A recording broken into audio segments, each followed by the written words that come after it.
better shop around.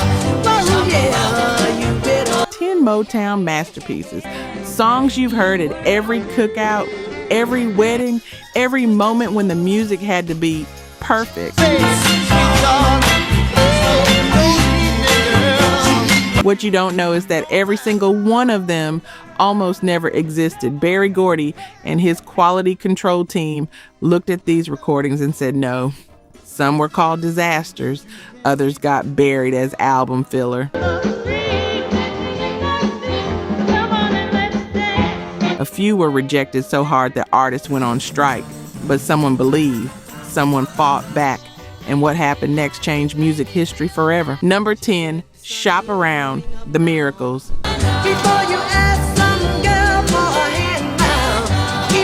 You know this song, Smokey Robinson's voice, that Mama Done Told Me wisdom, Motown's breakthrough into America's living rooms. What you don't know is that the version you love almost didn't exist.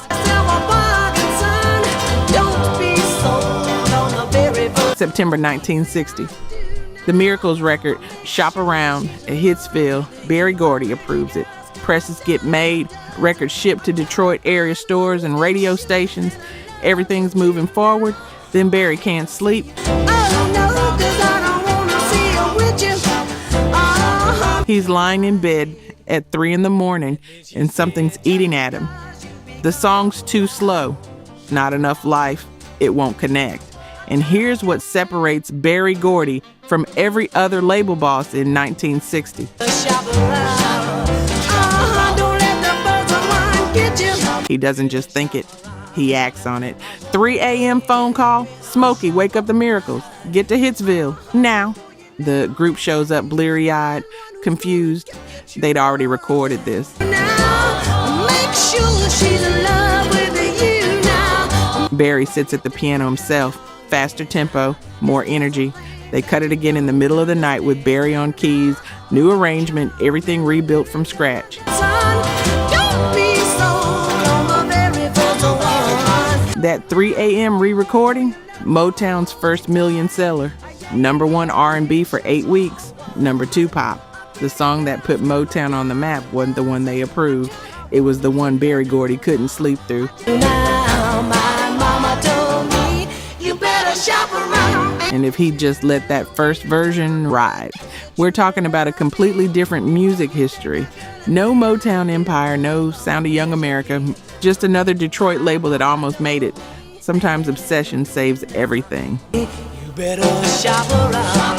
Oh yeah, you better. Number 9, Where Did Our Love Go? The Supremes. 1964, Holland Dozier Holland cut a backing track in Gladys Horton's key. Lower register, simple beat, kind of childish. They pitch it to the Marvelettes. Don't you want me? Don't you want me no more? Gladys Horton hears it and laughs. This is the worst thing I've ever heard. The Marvelettes are Motown's established girl group. They've got hits, they've got standards. This song is beneath them. Hard pass.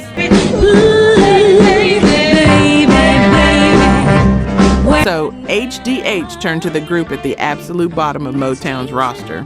The no-hit Supremes, 8 failed singles, industry joke, dead-end girl group going nowhere.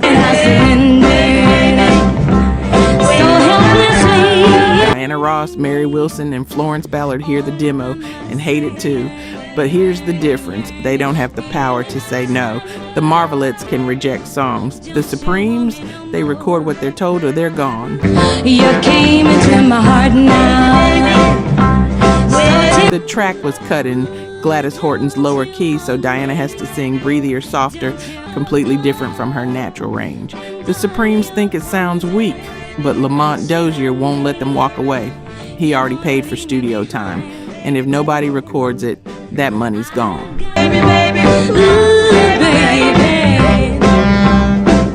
They cut it.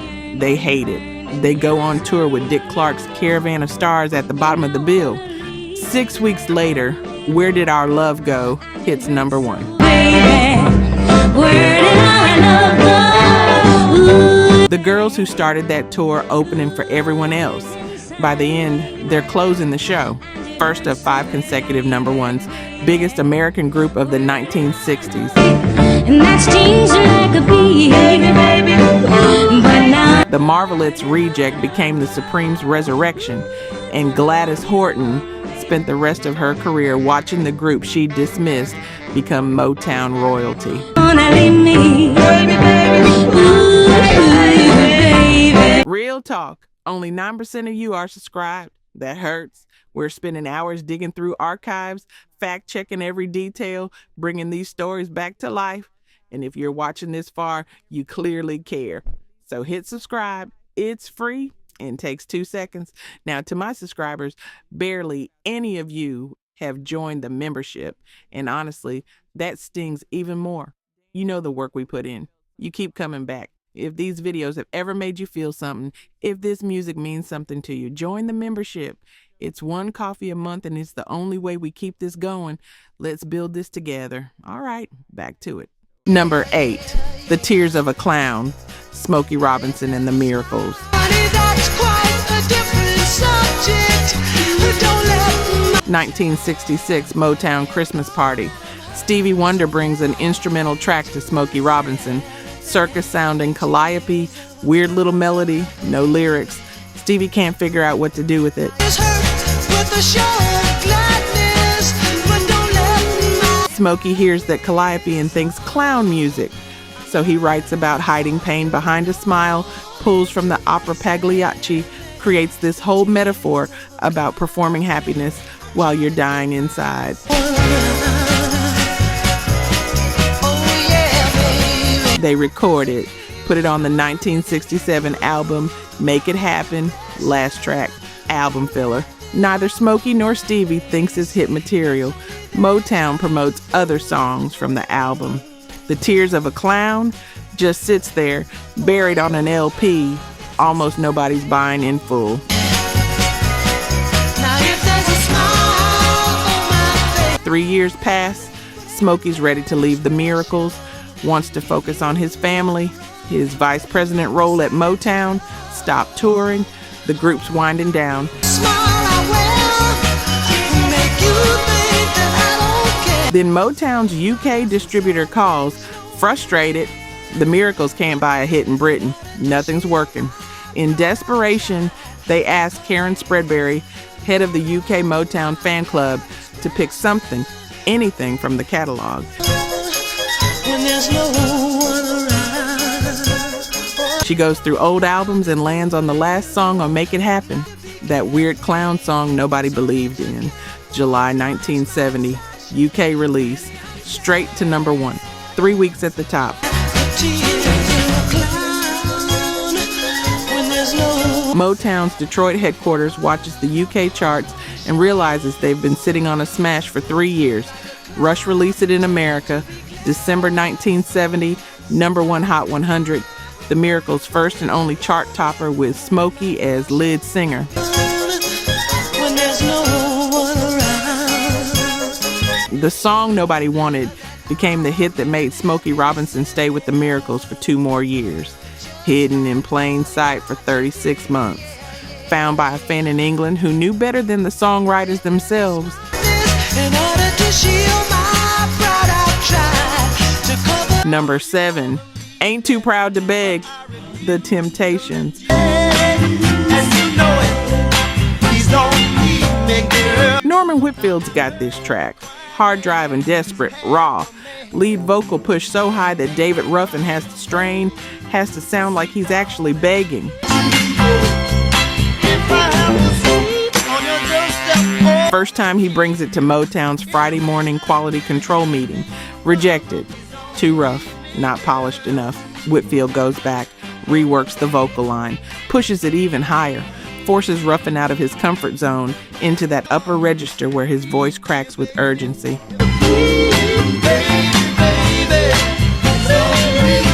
Second quality control meeting, rejected again. Barry Gordy hears potential but says it needs more work. And here's where most producers would quit.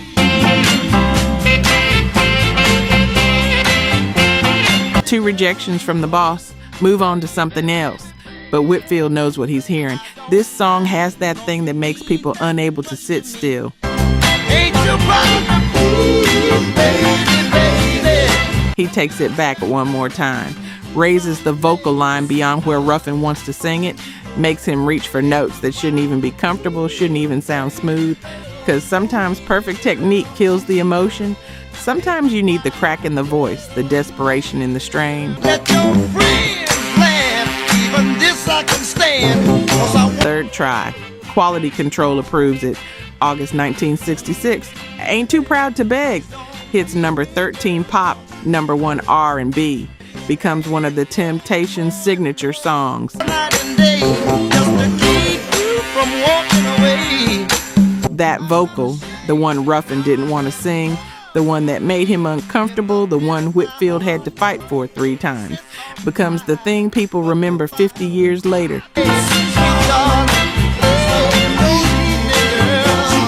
You hear that strain in his voice? That's not just performance. That's David Ruffin being pushed past his limit by a producer who wouldn't take no for an answer. 3 rejections, 3 rewrites, 1 classic. And plead to you, baby, your pleading keeps you from Number 6, Reach Out, I'll Be There. 4 Tops. Summer 1966. Holland Dozier Holland played the instrumental for Reach Out at Quality Control. Arabic flavored bass line, timpani on the tambourine, that otherworldly piccolo intro. The whole thing sounds like nothing else on Motown. Quality Control panel listens and votes. Reject. Too strange? Too experimental? Doesn't fit the Motown sound formula, but Berry Gordy's sitting there and he hears something different. He overrides the committee, orders it released. Now the 4 Tops hear it and they're horrified. Levi Stubbs tells the producers, "This isn't me. The vocal's too high. He's got to shout saying the whole thing is going to sound like he's hurting."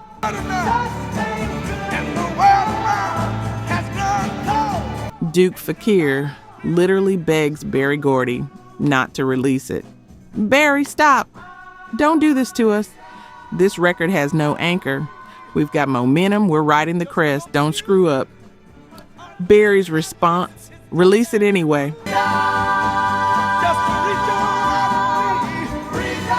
Eddie Holland explains the vocal approach to Stubbs. When you hit the top of your range, it sounds like someone in pain. That's not a bug. That's the whole point. We want that cry, that hunger, that wailing in your voice.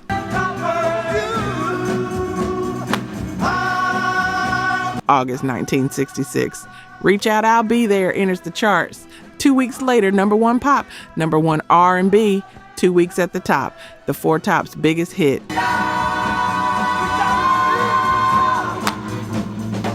Rolling Stone eventually ranks it number 206 on the 500 greatest songs of all time.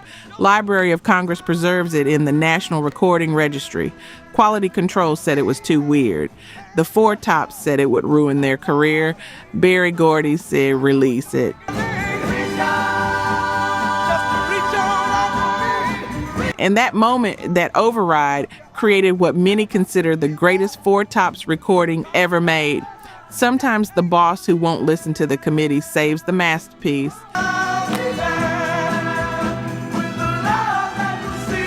Number 5, I Heard It Through the Grapevine. Marvin Gaye. 1967, Norman Whitfield produces Marvin Gaye's version of I Heard It Through the Grapevine. Dark, haunting, 7 minutes of paranoid soul. Marvin's never sounded like this. Berry Gordy hears it and blocks the release. Flat out refuses. Says it doesn't fit what Marvin should be doing. Shelves it. Whitfield's devastated. He knows what he's got. So he goes to Gladys Knight and the Pips, has them cut a slightly different version.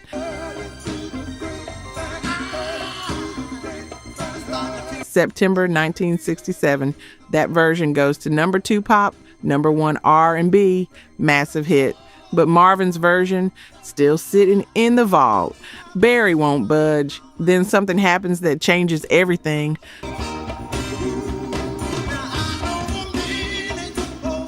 Somebody bootlegs Marvin's version. It starts circulating at DJ sets, underground parties. People go crazy for it. Darker, rawer, more intense than Gladys Knight's.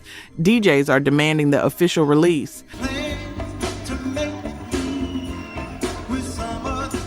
Finally, Barry relents. October 1968, over a year after it was recorded, Marvin Gaye's I Heard It Through the Grapevine gets released. 7 weeks at #1 pop, #1 R&B for 8 weeks. Becomes Motown's biggest selling single up to that point, bigger than Gladys Knight's hit, bigger than anything Marvin had done before. The song Berry Gordy called Wrong for Marvin Gaye became Marvin Gaye's signature recording. And here's the part that should terrify every label executive.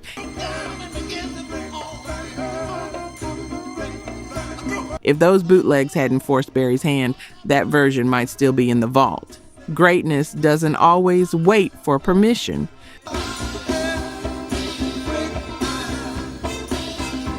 Number 4, What's Going On? Marvin Gaye. 1970, Marvin Gaye brings Berry Gordy a song about police brutality, poverty, Vietnam War, completely different from anything Motown's ever released. Berry listens to the acetate, looks at Marvin, says, "This is the worst record I've ever heard. Not just a pass, not just, it's not for us." The worst record he'd ever heard. Marvin goes silent. Then he makes a decision that could end his career. "I'm not recording another note for Motown until you release this." Berry thinks he's bluffing. Marvin Gaye is Motown's biggest star. He'll come around. Months pass. Marvin won't budge. No new music, no sessions, nothing. His strike is costing Motown money, killing momentum, creating chaos. Meanwhile, inside Motown, one executive, and Harry Balk, is obsessed with the song. He plays it for everyone who will listen. Nobody gets it except Stevie Wonder, who says it's fantastic. Balk makes a move that could get him fired. He presses 100,000 copies and distributes them to record stores without Berry's permission. Complete insubordination. The records hit stores. Within weeks, it's exploding. Berry has no choice but to officially release it. May 1971. What's Going On? Tops the R&B chart for 5 weeks. #2 pop. Sells over 2 million copies. Rolling Stone ranks at #4 on their 500 greatest songs list. Becomes the template for socially conscious soul music for the next 50 years. The worst record Berry Gordy ever heard became the record that transformed what popular music could be about. And it only happened because Marvin Gaye looked at the most powerful man in his career and said, "No, right back."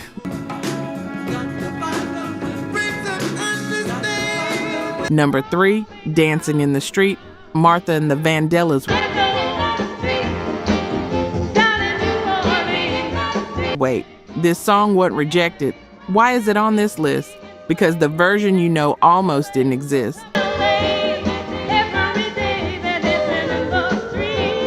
1964, Mickey Stevenson and Marvin Gaye write Dancing in the Street for Mickey's wife, Kim Weston. They cut the instrumental track. Now they need a demo vocal so Kim can hear what it sounds like. Mickey calls his secretary into the studio. Martha Reeves. She's been singing background, answering phones, trying to break through. This is just a demo. Sing it so Kim can hear the melody. Martha steps to the mic, sings it once through. The control room goes completely silent. Marvin Gaye, Ivy Jo Hunter, Mickey Stevenson, they're all staring at each other in shock. Mickey writes in his memoir, Martha sung the song like a star.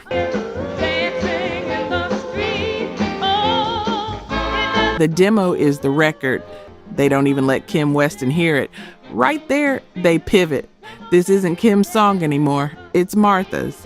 But here's the moment that almost killed it. When Martha first hears Marvin's version, she tells them the key's wrong. It doesn't fit her voice. She asks them to change it. They say, "Okay, Martha, give it your treatment." She comes up with a new melody, completely reimagines it, records it in 2 takes. That ad-libbed, "delivered a letter to sooner to better" that sounds like gibberish, that's Martha in the moment, just vibing, making it up. August 1964. Dancing in the Street hits number 2, becomes one of Motown's most covered songs ever. Everyone from the Beatles to David Bowie and Mick Jagger, Grammy Hall of Fame, National Recording Registry. The secretary who was supposed to sing a demo so someone else could hear the song became the voice that defined it. And if Mickey Stevenson had stuck to the plan, if he'd just played Kim Weston the instrumental and let her cut it blind, none of us would know Martha Reeves' name. Number 2, Money, That's What I Want.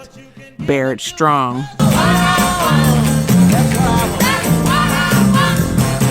Actually, let me be honest with you, I've been researching this one, and I can't find solid evidence that Money was initially rejected by quality control.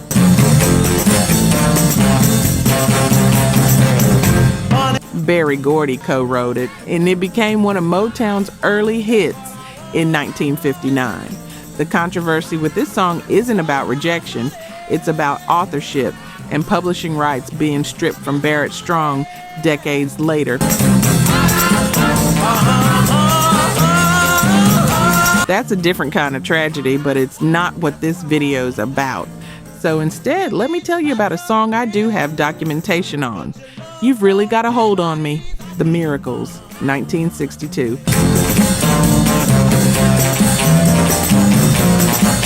Smokey Robinson writes it in a New York hotel inspired by Sam Cooke, brings it to the Miracles. Ronnie White, one of the Miracles, hates it. He's on record saying, "At the time we were recording it, I didn't like it. It was different in that it had some things going on that weren't the way things usually go in songs." But Smokey's confident. He knows what he's hearing. They record it anyway. Million seller. The Beatles covered on With the Beatles, becomes an R&B classic. The song Ronnie White thought was too different became one of the Miracles' most enduring recordings. Sometimes the person who says, "I don't like it," is standing right in the group. And sometimes the writer just has to trust the vision even when their own bandmate says it won't work. Your love give me such a thrill. But number 1, Please Mr. Postman, The Marvelettes. In 1961, 5 teenage girls from Inkster, Michigan auditioned for Motown. Berry Gordy tells them to come back with something original. They return with Please Mr. Postman, a blues song written by William Garrett, reworked by then lead singer Georgia Dobbins. Motown likes it enough to sign them. Then Georgia's father steps in, says touring with a singing group isn't compatible with her religious duties, forces her to leave before they ever record. So the Marvelettes are down a member, recording a song that their former lead singer shaped but will never sing. Berry Gordy changes their name from the Marvels to something more girly.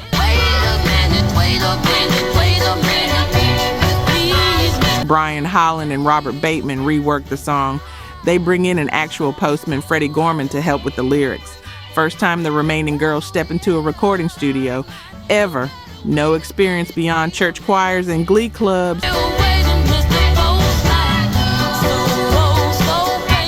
They're terrified, tight, can't loosen up. Florence Ballard from the Supremes stops by the session, tells them, stretch out the word, Postman, add some oh yeahs, just let it breathe. They record it. That strange deliver the letter, the sooner the better part, Gladys Horton's voice drenched in reverb, almost incomprehensible, becomes the hook nobody can forget.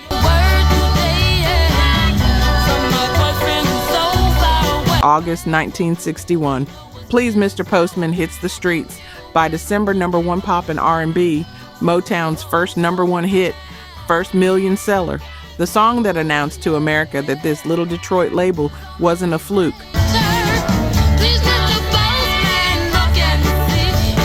The Beatles cover it.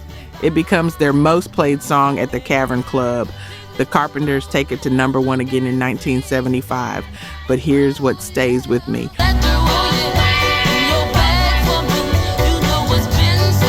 Georgia Dobbins shaped that song and never got to sing it. The girl who was forced to leave before recording, Day watched from the outside as the song she helped create launched Motown into history.